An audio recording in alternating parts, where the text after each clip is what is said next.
pagi hari ini saya ingin mengajak kita membuka Roma pasal 6. Ada beberapa hal yang harus kita pakai sebagai tool, sebagai kunci untuk mengalami kebenaran-kebenaran yang sedang kita ikuti secara berseri tentang bagaimana kita menjadi satu dengan Kristus.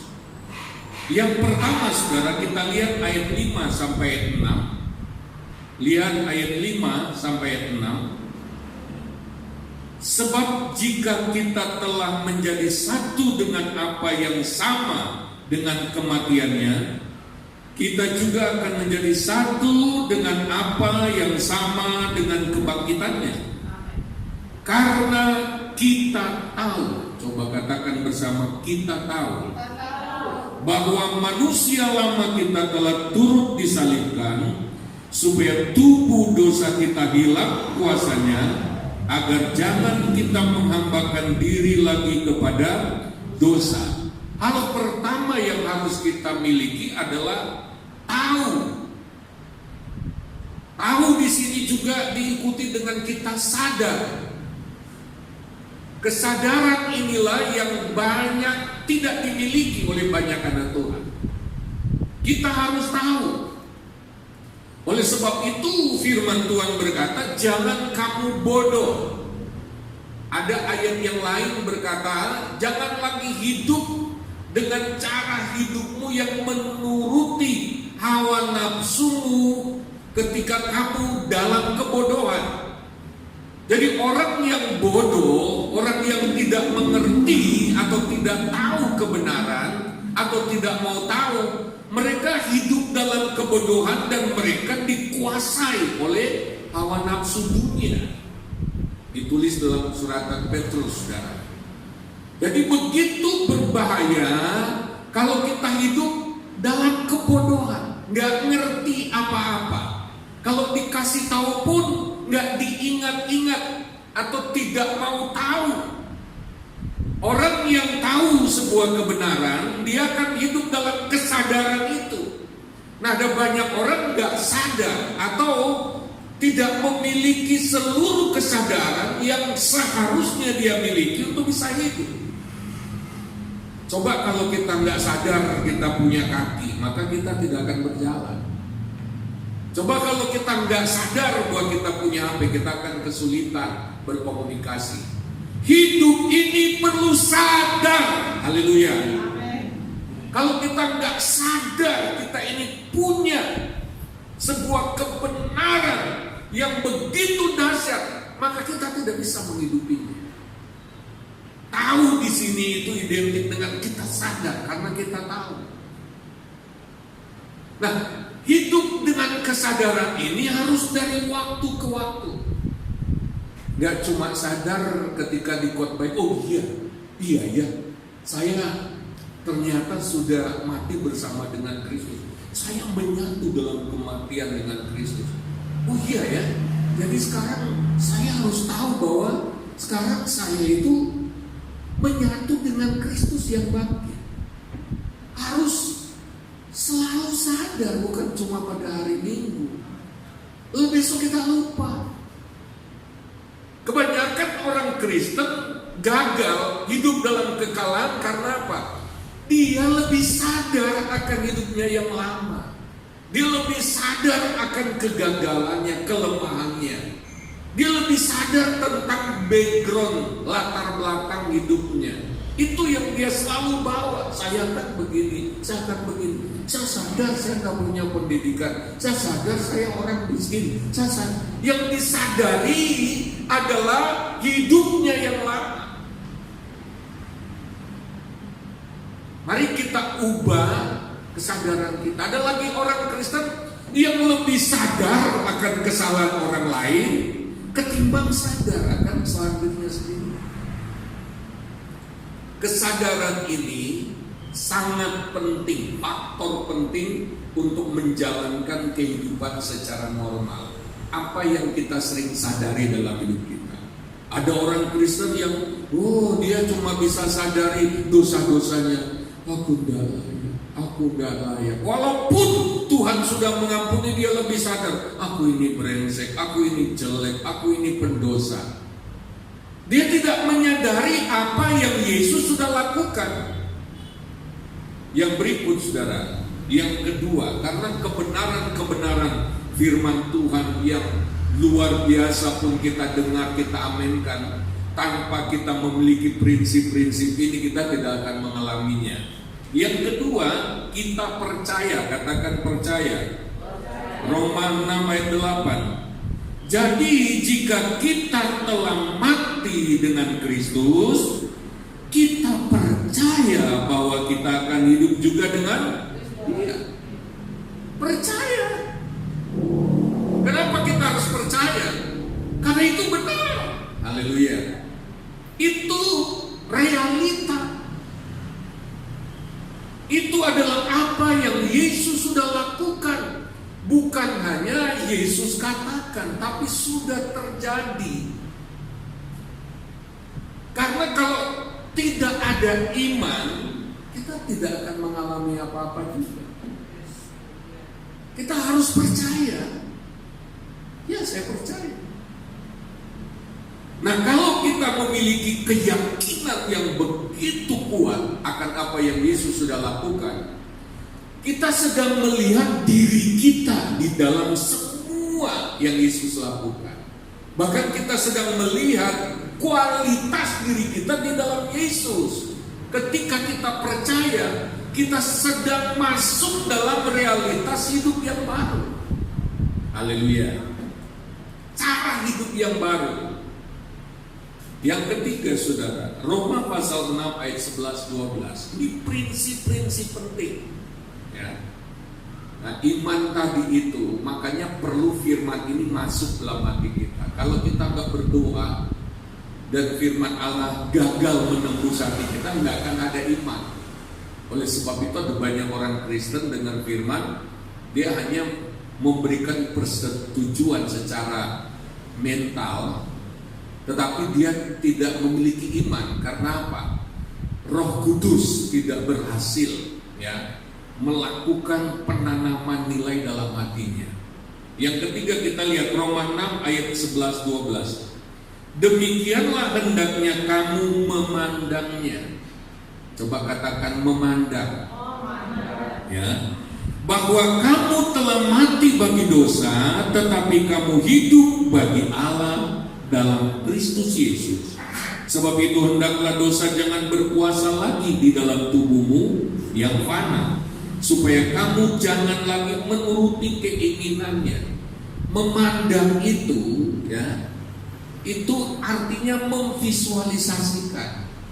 Jadi kalau kita berdiri di depan cermin, kita tidak melihat lagi diri kita yang lama. Kita mulai membangun menyutradarai hidup kita dengan naskah yang baru ya. Jadi naskahnya dibikin ulang. Para pembuat film ya, mereka harus punya naskahnya. Sutradara harus punya naskah, lalu kemudian pemain-pemainnya harus pegang naskah itu. Kamu di bagian ini perannya ini. Setelah begitu kita percaya bahwa kita mati bersama Kristus, bangkit bersama Kristus, kita harus melihat diri kita dengan gambaran yang baru, seperti yang firman Allah katakan, memandang. Amin. Oleh sebab itu kita sudah belajar tentang memvisualisasikan. Kita harus lihat diri kita dengan gambaran baru, dengan naskah yang baru. Kita sekarang menulis naskah ulang. Naskah yang lama kita geletakkan, kita ganti dengan naskah yang baru, yaitu dengan naskah yang dihidupi oleh Kristus, yang kita hidupi bersama dengan Kristus, dimulai dari kita dilahirkan baru.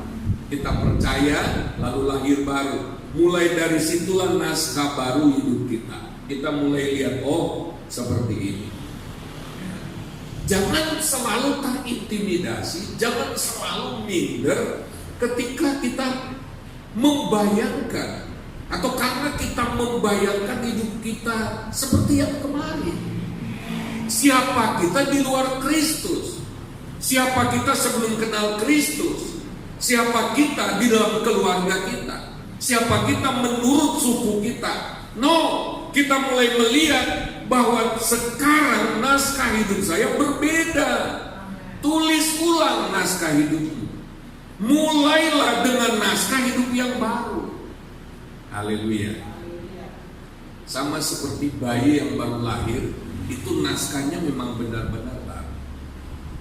Begitu juga kita lahir baru dalam Kristus, naskah hidup kita itu baru. Kalau kita nggak mau melihat ini, kita akan terus dibelenggu oleh hidup kita yang lama. Kita akan terus pakai pola hidup yang lama. Kita akan terus terikat, tercancam oleh hidup yang lama. Seperti ilustrasi mic ini yang ada kabelnya, walaupun dilempar, apalagi kalau diikat, benar-benar diikat, sekuat tenaga dilempar, dia hanya akan pergi sejauh kabelnya. Kenapa? Terikat. Walaupun Kristus berkata, ayo kamu harus maju, tapi kita cuma bisa pendek saja. Karena apa? Kita masih terikat. Kita masih membiarkan hidup kita yang lalu mengikat kita, mengikuti kita. Kalau kita mau berubah, kita harus memandang diri kita dengan gambaran yang baru, seperti yang dikatakan oleh firman Tuhan. Kita harus mulai melihat hidup lama kita itu sudah jenazah. Haleluya. Di dalam hidup lama ini ada kecenderungan dosa yang kuat, karena dia terikat oleh hukum dosa dan hukum maut. Hukum dosa itu kalau cara kerjanya ada godaan dosa, hidup lama ini pasti jatuh. Dia pasti jatuh. Hukum maut itu artinya kalau dihadapkan kepada firman Tuhan, dia pasti gagal. Kayak orang mati. Orang mati disuruh melakukan apapun, dilarang, dia nggak akan bergeming. Itu hidup lama. Nah, ada banyak anak Tuhan masih hidup dengan pikiran yang lama. Ya pasti aku jatuh lagi. Ya pasti aku terikat lagi. Ya pasti aku gagal lagi. Ya seperti kemarin, aku pasti gagal karena aku memang punya kelemahan itu. Gambaran yang ada dalam dirinya tentang hidupnya adalah gambaran hidup yang lalu. Dia tidak pernah mulai dengan gambaran hidup yang baru. Mari kita mulai memandang, amin. Orang yang selalu terikat dengan trauma. Dulu ketika saya masih trauma, masih begitu ketakutan, ada peluang terbuka, direbut orang lain. Karena apa? Saya minder. Saya selalu memiliki gambaran hidup saya yang lucu. Saya beranggapan wajah saya ini lucu karena sering diketawain orang. Bahkan dulu ketika saya masih remaja, saya suka meniru artis-artis film, rambutnya saya suka tiru karena saya nggak percaya dengan diri saya sendiri. Dan ternyata karena saya meniru-niru itulah sebabnya orang-orang mentertawakan saya. Karena bukannya jadi bagus tapi jadi lucu. Sama seperti zaman sekarang sudah. Orang kulitnya hitam dicat pirang, kelihatan gosong, bukannya bagus. Warna rambutnya nggak sesuai dengan kulit. Nggak ada orang negro Afrika lalu rambutnya pirang, nggak ada. Itu Tuhan sudah bikin. Orang hidungnya itu dibikin sesuai dengan wajahnya. Begitu dimancungi, ditambal sulam, itu menjadi seperti onta. Nah, itulah saya. Nah, karena orang sering mentertawakan, sehingga saya untuk berdiri di depan seperti ini, walaupun saya punya materi bagus, pasti macet semua. saya tidak mampu menguraikan. Atau saya bisa lupa semua yang saya susun. Saya bisa gugup gagap jadi satu. Lalu saya mulai melihat diri saya dengan cara baru. Setiap kali saya mau berbicara, saya mulai lihat, kamu bukan James Muaya yang dulu. Kamu itu seperti ini. Saya mulai menggambarkan dan saya pertahankan itu. Saya imani apa yang firman Tuhan katakan. Saya percaya. Enggak, saya bukan seperti itu. Untuk mengubah sifat karakter saya itu tidak mudah, tidak gampang. Saya orang yang paling gampang meledak. Jujur sudah jadi pendeta pun, berapa HP saja yang hancur karena saya lempar ke anak saya. Susah untuk merubahnya sampai saya melihat gambaran diri saya yang baru. Kalau saya tidak melihat, saya tidak pernah menemukan hidup saya yang sebenarnya di dalam Kristus. Kita harus memandang. Haleluya. Kita harus lihat gambaran baru. Hidup kita itu top banget. Haleluya. Hidup kita itu dalam Kristus itu keren banget. Oleh sebab itu mulailah. Kalau perlu bikin gambarnya, mulailah bergaya. Dulu walaupun dikatakan kamu itu anak raja, tapi saya selalu merasa saya ini anak gembel. Kalau lihat, ada kalanya saya itu iri.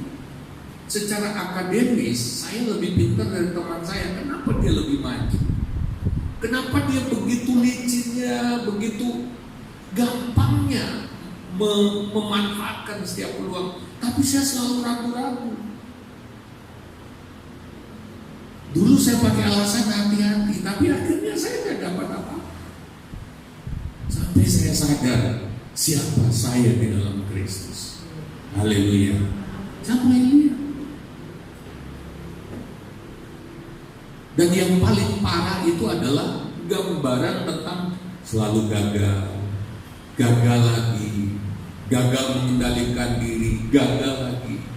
Lalu saya memvonis diri saya sendiri. Kamu itu pecundang. Saudara, gambaran yang Tuhan berikan tentang diri kita itu keren banget. Haleluya. Bukan lagi Alkitab katakan, kita bahas hari Minggu yang lalu, tidak ada lagi orang miskin, tidak ada orang Yunani, tidak ada kaum barbar, tidak ada status apapun. Semua satu di dalam Kristus. Amin. Saya mau tanya, apakah Kristus kurang keren? Halo? Apakah Kristus kurang keren? Nah, hidup kita itu kalau kita melihat bagaimana hidup kita, lihatlah Kristus. Haleluya. Jangan bilang, oh Kristus beda, saya kan manusia biasa. Alkitab katakan kita itu disatukan dengan Kristus. Amin. Jadi kalau kita melihat Kristus, kita sedang melihat diri kita. Pada waktu Yesus mati di salib, kita sedang melihat diri kita. Kita mati di sana. Pada waktu Yesus dikuburkan, kita lihat kita hidup lama kita dikuburkan. Pada waktu Yesus bangkit, kita juga melihat kita bangkit di dalam Dia. Apapun yang Yesus lakukan, di dalamnya Dia bawa kita. Haleluya. Sejak Yesus mengambil rupa manusia, yang Dia ambil itu rupamu. Haleluya. Yang Yesus ambil dalam wujud manusia itu rupa diri saya. Dan itulah yang Dia bawa sampai di salib. Jadi Yesus disalib bukan menggantikan kita. Yesus juga disalib sebagai kita. Haleluya. Yesus disalib sebagai kita. Makanya ketika Yesus bangkit dengan hidup yang baru, kita bangkit juga. Kita ada di dalam Dia. Kita dibawa-bawa oleh Kristus, bahkan sampai Yesus naik ke surga, sampai dia datang kembali pun bersama dengan kita. Haleluya. Haleluya. Jadi kalau sudah mau tahu siapa diri kita, lihatlah Kristus. Semua tentang kita, naskahnya ada di hidup Yesus. Jadi kita lihat saja, oh begitu. Ya. Lalu kemudian Roma 6 ayat 11 yang keempat. Demikianlah hendaknya kamu memandangnya bahwa kamu telah mati bagi dosa, tetapi kamu hidup bagi Allah dalam, bukan di luar Yesus. Yang keempat, kita harus hidupi kebenaran. Nah, kalau kita sudah tahu, kita percaya, kita memandang diri kita seperti itu, maka praktek hidup kita pasti berubah. Jangan mau lagi hidup dengan cara yang kemarin. Malu. Ya. Kalau kemarin kita asal hidup, sekarang beda. Kita bukan yang kemarin lagi. Amin. Kita harus hidup bagi Allah dalam Kristus, tetap dalam Kristus. Kita mulai jalani kebenaran ini. Jalani. Makanya 4 hal ini itu harus kita bawa 1 kali 24 jam tiap hari. Pagi kita bercermin, hati-hati. Jangan biarkan iblis membohongi kita, kamu masih seperti yang kemarin. Enggak. Kalau kita bercermin, kita mulai lihat, kita lompat-lompat. Saya ini orang yang baru, haleluya. Saya ini manusia yang baru. Ya, saya ini identitasnya sudah berubah. DNA saja sudah berubah. Walaupun casingnya masih kelihatan casing yang lama, tubuh yang lama, tapi dalamnya itu sudah baru. Haleluya. Ada proses di mana tubuh kita ini juga akan dibaharui. Tapi dalamnya itu udah keren semua. Haleluya. Ya. Walaupun HP-nya merek Cina juga sudah bagus, tapi isinya bukan lagi merek punya Cina. Haleluya. Bila punya Cina saja sudah bagus, apalagi merek yang lebih terkenal, Samsung. Malah ada yang berkata Samsung itu kan cuma brandnya, tapi sudah banyak HP lain yang lebih canggih. Luarnya tubuh kita masih yang lama, tapi dalamnya sudah lain. Haleluya. Dalamnya itu loh. Kita jangan tertipu dengan tampilan lahiriah kita. Kita mulai lihat, karena kita kan punya 2 manusia, manusia lahiriah dan manusia di dalam. Saya mau jelaskan ini sekarang. Kita seringkali hanya mengurus tuntutan dunia luar yang harus dijawab oleh manusia lahiriah kita. Kita begitu khawatir tentang tampilan lahiriah atau semua yang bisa dilihat dengan mata di dalam hidup kita. HP-mu merek apa? Arlojimu merek apa? Mobilmu sudah ganti atau belum? Rumahmu sudah punya atau belum? Rumah seperti itu luar semua. Luar. Tapi tekanan hidup luar itu tuntutan semua. Kita dituntut oleh dunia, oleh kehidupan luar. Kamu harus punya ini, kamu. Lalu kita coba bangun hidup luar. Sudah pernah lihat di televisi tanah yang ambles, tahu? Lalu di atasnya ada rumah, tinggal tunggu waktu dia ambles. Ambles ke bawah, makin lama makin dalam. Nggak kuat menahan beban di atasnya. Kenapa? Kenapa ambles? Ternyata di bawah tanah itu ada geronggang, ruang kosong. Kalau batinmu kosong, hidup luarmu nggak akan tahan. Dengar baik. Kalau hidupmu kosong, rohanimu kosong, ada geronggangnya, coba aja ikuti tuntutan hidup luar.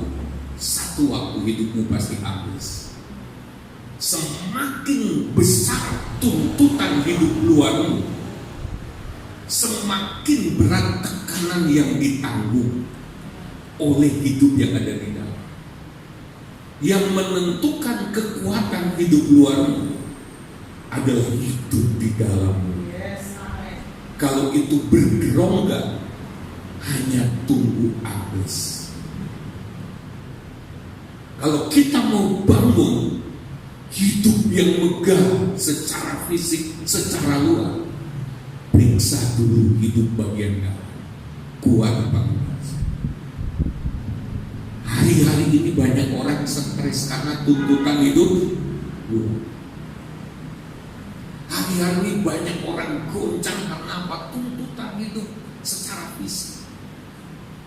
Bukan soal makan minum pakai. Ada orangnya kalau cuma soal makan minum pakai ya asal ada, dia nggak begitu menggubris.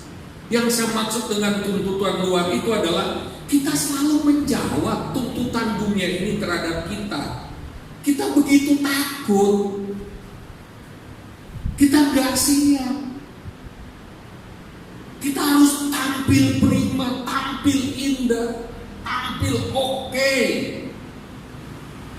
Dunia ini nggak bersuara, tapi terus menuntut kita. Tetangga nggak pernah ngomong, tapi kita ingin pamer. Betul apa enggak? Saudara-saudara yang sudah punya lebih dari kita seperti bersuara, kamu bagaimana? Sudah punya atau belum? Itu tuntutan dari luar. Nah saudara, jangankan orang yang masih belum mampu menjawab itu, orang-orang yang sudah punya kemampuan secara materi, secara finansial untuk menjawab tuntutan luar itu, tuntutan dunia fisik, bisa stres kalau dia nggak punya kehidupan yang kuat di dalam. Kalau secara rohani dia bergeronggang kosong di dalam. Apalagi kalau kita yang masih pas-pasan. Kita butuh membangun yang di dalam, mengisi ruang-ruang kosong di dalam kita. Oleh sebab itu saya mau beritahu, akibat dari berbagai perubahan yang tiba-tiba membuat hidup manusia ambles, maka ada banyak orang sekarang ini mulai berkata begini, tidak ada yang bisa dipercaya di muka bumi ini. Tanah pun tidak bisa dipercaya, karena sekarang semua serba bergoyang, sekarang semua serba berubah, sekarang goncang. Tidak ada yang bisa kita percaya di dunia lahiriah ini. Jadi jangan merasa penghasilanku lumayan, pekerjaanku menghasilkan demikian banyak, bisnisku Jangan percaya semuanya itu. Jangan percaya. Karena tidak ada lagi yang bisa kita percaya di atas bumi. Semua tiba-tiba bisa habis. Oleh sebab itu kita harus memiliki kehidupan di dalam yang kuat. Amin. Fondasi hidup kita adalah manusia rohani. Itu yang menentukan kekuatan hidup di luar. Haleluya. Haleluya. Sehingga kita gak perlu memaksa-maksa diri, menyusah-nyusahkan diri. Kami pernah coba memaksa-maksakan diri, malah bikin susah. Padahal kalau hidup di dalam baik-baik saja, Alkitab mengatakan itu terang bagi manusia. Yohanes 1 berkata, di dalam dia ada hidup, dan hidup itu terang bagi manusia. Saya tahu artinya terang. Terang itu menunjukkan arah. Amin. Terang itu menunjukkan jalan. Hidup di dalam kita kalau beres, dia punya naluri menuntun, karena itu hidupnya Kristus. Kalau kita terus menyatu dengan Kristus, kita praktek kebenaran kesatuan dengan Kristus ini, hidup Kristus itu akan menuntun. Kita ingin cepat, tapi hidup di dalam mengatakan prosesnya yang harus diutamakan. Prosesnya harus benar. Segala sesuatu yang cepat, prosesnya nggak benar. Segala sesuatu yang dibangun dengan proses yang tidak benar pasti runtuh. Karena bangun rumah cepat-cepatan, seperti perumpamaan Yesus. Bangun di atas pasir, kok sekali-kali lah, dosa. Kuat. Bangun, selesai. Prosesnya nggak benar, hancur. Segala sesuatu yang dikerjakan dengan proses yang tidak benar, kualitasnya pasti nggak dijamin. Haleluya. Waktu kami coba menyerah kepada Tuhan, ya sudah, kita menyerah saja kepada Tuhan. Biarkan Tuhan memproses. Ketika Tuhan proses, kami bertiga dengan anak kami terbelalak, tercengang-cengang. Kita ingin cepat, hanya hitung bulan, harus cepat. Karena tuntutan. Ada waktu rencana menikah berapa tahun lalu. Pertanyaan yang pertama, mau tinggal di mana? Mau tinggal di mana? Kalau menikah, kita nggak bisa mikir. Kalau kita cepat-cepat, saya sempat waktu itu cari pinjaman di mana-mana. Dari keluarga pun saya coba, dan sangat mampu kalau menyembah. Tapi nyatanya itu bukan cara Tuhan. Sempat kami putus harapan. Kalau begini, Hansen tidak akan pernah menikah. Kalau persyaratannya, proses kita ingin cepat. Tapi ketika mulai menyerah kepada Tuhan, wow, Tuhan itu buka. Sampai sekarang kalau cuma mau buat tinggal, saudara, yang di BSD saja masih ngejar-ngejar terus. Pakai saja tuh. Ada beberapa rumah yang ditawarin, nggak usah sewa terus.